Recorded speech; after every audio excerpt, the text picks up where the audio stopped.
Bismillah, alhamdulillah, la haula wa la quwata illa billah. Anak-anakku sekalian yang saya cintai, alhamdulillah pada pagi hari ini kita bisa bertemu kembali bersama Pak Nasrullah dalam keadaan sehat walafiat. Pada kali ini kita akan melanjutkan pembelajaran pendidikan agama Islam dan budi pekerti. Namun sebelumnya, mari kita awali dengan doa bersama sebagaimana yang kita baca setiap hari agar ilmu kita menjadi ilmu yang bermanfaat dan barokah. Bismillahirrahmanirrahim. Allahumma salli wa sallim ala sayyidina Muhammad wa ala ali sayyidina Muhammad. Allahumma aghnini bil ilmi wa zayyinni bil hilmi wa akrimni bit taqwa wa jammilni bil afiyah. Amin. Walhamdulillahi rabbil alamin.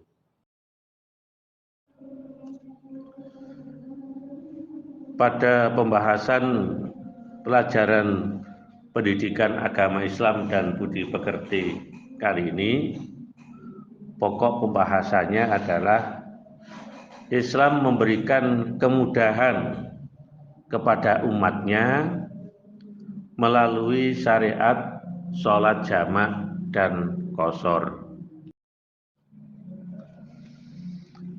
Pengertian sholat jamak. Sholat jamak adalah menggabungkan atau mengumpulkan dua sholat fardu dan dilaksanakan dalam satu waktu. Seperti sholat zuhur dengan asar. Yang keduanya dikerjakan di waktu zuhur saja. Atau dikerjakan di waktu asar saja. Begitu juga sholat maghrib dan isya dikerjakan pada waktu sholat maghrib atau sholat isya. Itu namanya dijamak. Sedangkan sholat subuh tidak bisa dijamak. Bagaimana hukum mengumpulkan sholat atau sholat jamak? Hukum sholat jamak adalah mubah, artinya diperbolehkan bagi orang-orang yang dalam keadaan darurat, seperti musafir atau orang yang bepergian jauh menempuh jarak sesuai dengan ketentuan yang telah ditetapkan. Dasar hukum atau dalil tentang sholat jamak adalah sabda Rasulullah Sallallahu Alaihi Wasallam. Kana Rasulullah Sallallahu Alaihi Wasallam yajma'u baina sholati zuhri wal asri idza kana ala zuhrin sairun wa yajma'u bainal maghribi wal isya'i. Artinya, Rasulullah Shallallahu Alaihi Wasallam menjamak atau mengumpulkan antara sholat zuhur dengan sholat asar jika dalam perjalanan, dan menjamak sholat maghrib dengan sholat isya. Hadis riwayat Bukhari.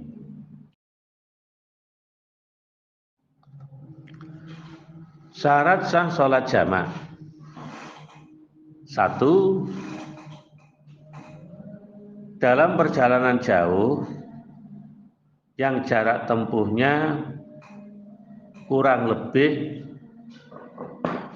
17 km. Sebagian ulama mensyaratkan jarak perjalanan harus memenuhi 80,6 km.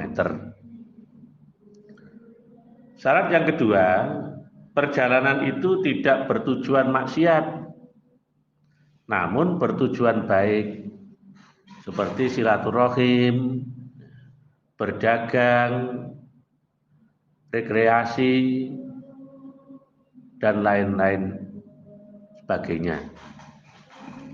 Yang ketiga, dalam keadaan darurat atau ketakutan dan rasa sangat khawatir, seperti situasi perang, sakit, hujan lebat, angin toban, dan terjadinya bencana alam.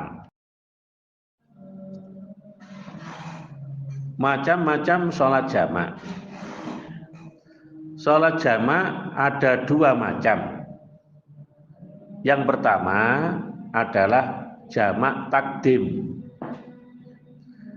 yaitu sholat yang dilakukan dengan cara menggabungkan dua sholat fardu dan dilaksanakan pada saat waktu sholat fardu yang pertama. Contoh, sholat zuhur dijamak dengan asar, dikerjakan di waktu zuhur. 4 rakaat sholat zuhur dan 4 rakaat sholat asar. Contoh yang kedua, sholat maghrib dijamak dengan sholat isya, dikerjakan di waktu maghrib. 3 rakaat sholat maghrib dan 4 rakaat sholat isya. Macam sholat jamak yang kedua adalah jamak takhir, yaitu sholat yang dilakukan dengan cara menggabungkan dua sholat fardu dan dilaksanakan pada saat waktu sholat yang kedua atau sholat yang terakhir. Contohnya, sholat zuhur dijamak dengan asar, dilaksanakan di dalam waktu sholat asar. 4 rakaat sholat zuhur dan 4 rakaat sholat asar. Contoh yang kedua, sholat maghrib dijamak dengan isya, dilaksanakan di dalam waktu isya. 3 rakaat sholat maghrib dan 4 rakaat sholat isya. Syarat-syarat melaksanakan sholat jamak. 1. Berniat menjamak sholat, dan saat yang paling tepat untuk niat adalah sebelum berlalunya waktu sholat pertama. 2. Sholat dilaksanakan secara berurutan. Misal sholat zuhur dan sholat asar, berarti pelaksanaannya sholat zuhur dulu, kemudian sholat asar. Jamak takhir adalah mengakhirkan pelaksanaan sholat pertama di waktu sholat kedua, dan dianjurkan bagi orang yang melaksanakannya untuk melaksanakan kedua sholat tersebut dengan berurutan. Jadi meskipun sholatnya itu jamak takhir, tetap harus sholat yang pertama dulu.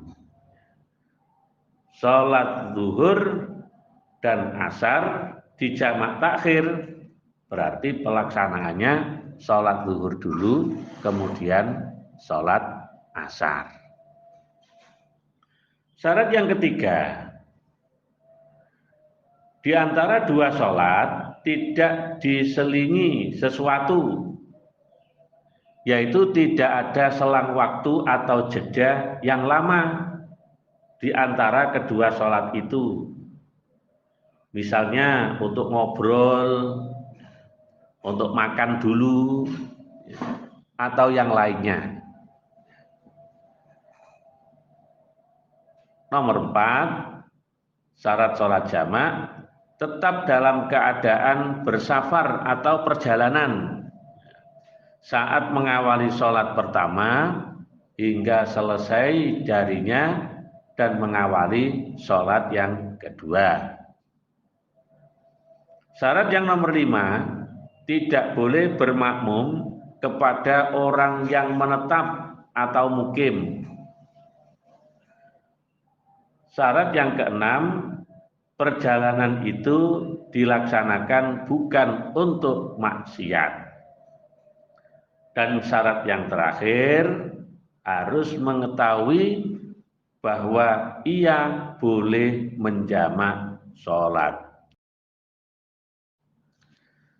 Berikutnya adalah sholat qashar. Pengertian sholat qashar adalah menjalankan sholat fardu dengan cara meringkas dari 4 rakaat menjadi 2 rakaat. Dengan demikian, sholat yang boleh diqashar adalah sholat yang jumlahnya 4 rakaat, yakni sholat zuhur, asar, dan isya. Sedangkan sholat maghrib dan subuh tidak boleh diqashar. Hukum melaksanakan sholat qashar.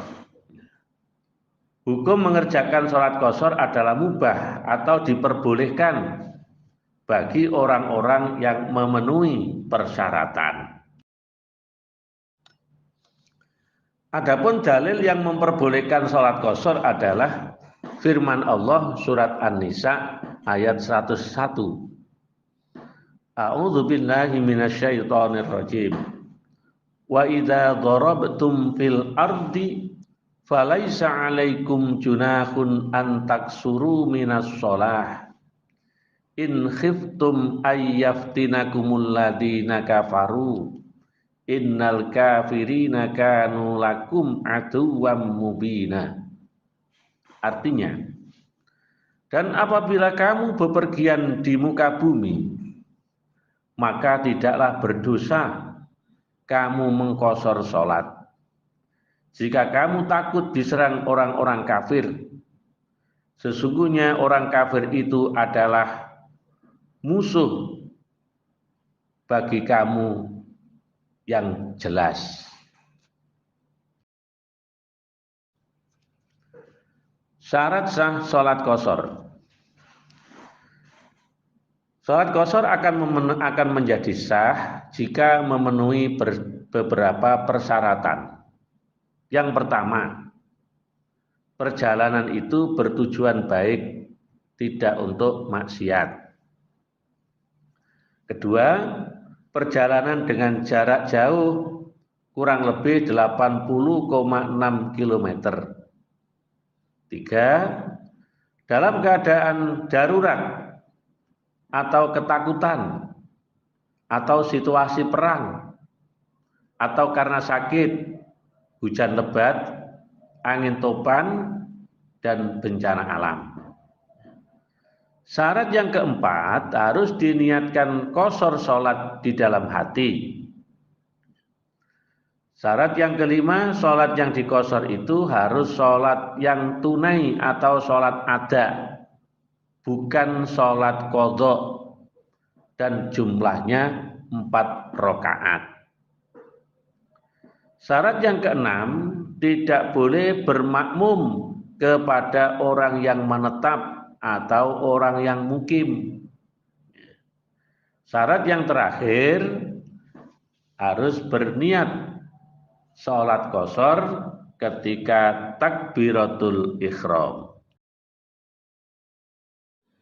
Demikian tadi anak-anak pembelajaran kita pada pagi hari ini tentang sholat jamak dan qashar.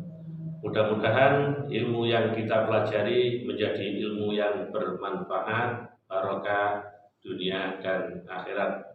Untuk itu, mari kita tutup dengan doa kafaratul majlis. Bismillahirrahmanirrahim. Subhanakallahumma wa bihamdika asyhadu an la ilaha illa anta astaghfiruka wa atubu ilaik. Wa sallallahu ala sayyidina Muhammad wa ala alihi wa sahbihi wa sallam. Walhamdulillahi rabbil alamin. Selamat bertemu kembali pada pertemuan yang akan datang. Wassalamualaikum warahmatullahi wabarakatuh.